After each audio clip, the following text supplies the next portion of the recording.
सूर्य प्रकाश देतो तो नभासाठी, सूर्य प्रकाश देतो तो नभासाठी, चंद्र शीतल असतो तो जगासाठी, चंद्र शीतल असतो तो जगासाठी. जिजाऊंनी स्वतःचे आयुष्य वेचले ते केवळ आणि केवळ या रयतेच्या सुखासाठी, केवळ आणि केवळ या रयतेच्या सुखासाठी.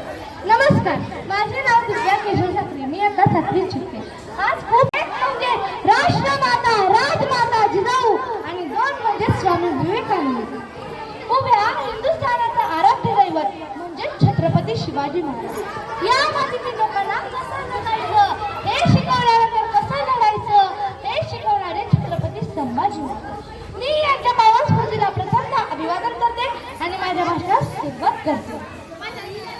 वाघाची आई बनायला काळी सुद्धा वाघिणीचेच लागते, वाघाची आई बनायला काळी सुद्धा वाघिणीचेच लागते. म्हणूनच जिजामाता तुमच्या चरणापुढे माझी मान सदैव झुकते, तुमच्या चरणापुढे माझी मान सदैव झुकते. 12 जानेवारी या सोहळ्याच्या दिवशी जिजाऊंचा जन्म झाला. बुलढाणा जिल्ह्यातील सिंदखेड राजा या पावन स्फूर्तीत त्यांनी जन्म घेतला. राजे लखुजी राजेवर आणि म्हाळसाबाई यांच्या पोटी त्या जन्माला आल्या. जेव्हा त्यांचा जन्म झाला तेव्हा राजे लखुजी राजे खूप आनंदात होते. त्यांना दुःख नव्हते की त्यांच्या घरी मुलगी जन्माला आली आहे, उलट अभिमान होता की त्यांच्या घरी मुलगी जन्माला आली आहे. स्वराज्याची तळपती आग असणारे शहाजीराजे भोसले यांच्याशी त्यांचा विवाह झाला. हे केवळ 2 घरांतील लग्न नव्हते तर 2 पराक्रमी शक्तींचे संगम होते. जिजाऊंच्या डोळ्यासमोर जे स्वप्न होते ते शिवरायांनी सत्यात उतरवले.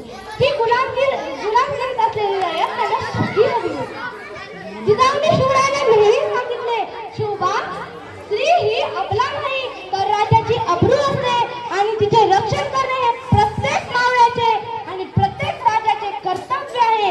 हे संस्कार त्यांनी शिवरायांवर रुजवले. म्हणूनच आज परत स्त्रीला माता मानण्याची भावना मराठी मनामनात जागृत झाली. जिजाऊंनी शिवरायांच्या हाती केवळ तलवार दिली नाही तर ती कोणासाठी आणि कशासाठी वापरायचे याचे संस्कार सुद्धा त्यांनी शिवरायांवर केले. जिजाऊंनी शिवरायांना सत्ता गाजवणारा राजा म्हणून नव्हे तर रयतेचे कल्याण करणारा राजा म्हणून घडवले. ना वाकायचे ना झुकायचे, अन्यायावर पैसून वार करायचे, सन्मानानेच जगायचे आणि सन्मानानेच मरायचे अशी शिकवण त्यांनी रयतेला दिली. त्यावेळी शिवरायांच्या काळात लाडकी बहीण योजना नव्हती. 1500 रुपये महिन्याला मिळत नव्हते.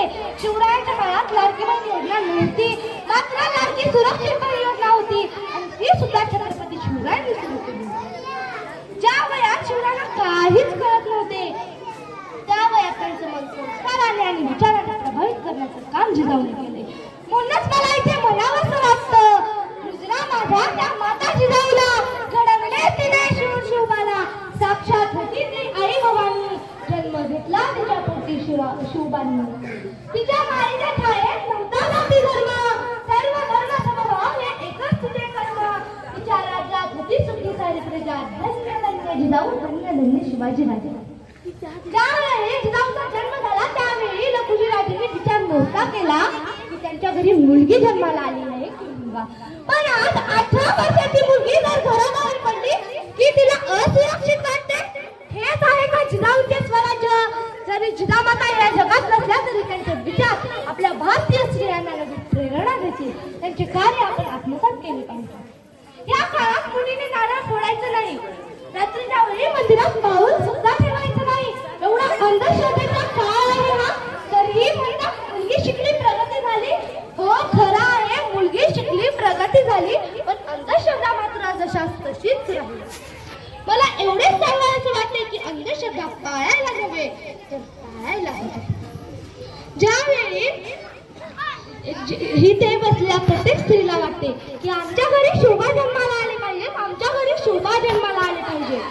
तर शोभा जन्माला घालायची असेल तर जिजाऊचे विचार आधी घरोघरी जन्माला घालायला पाहिजे, मग शोभा आपोआप जन्माला येते. क्रिसमस डे म्हणजेच नाताळ यांसारखे दुसऱ्या देशात सण जर आपण आपल्या देशात साजरी करतो, त्याऐवजी जर प्रत्येक स्त्रीने जिजाऊंचे विचार आपल्या मुलांमध्ये रुजवले, एकच नाही घरोघरी शिवराय घडतील. आपण हे विसरून चालणार नाही की शिवबा जन्माच्या अगोदर जिजाऊ जन्मल्या होत्या. म्हणूनच अगोदर स्वतःला घडवा,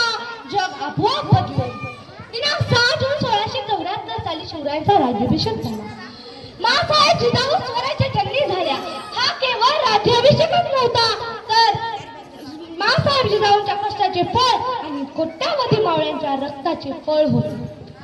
राज्याभिषेकानंतर 12 दिवसांनी म्हणजे 17 जून 1674 साली जिजाऊंनी अखेरचा श्वास घेतला.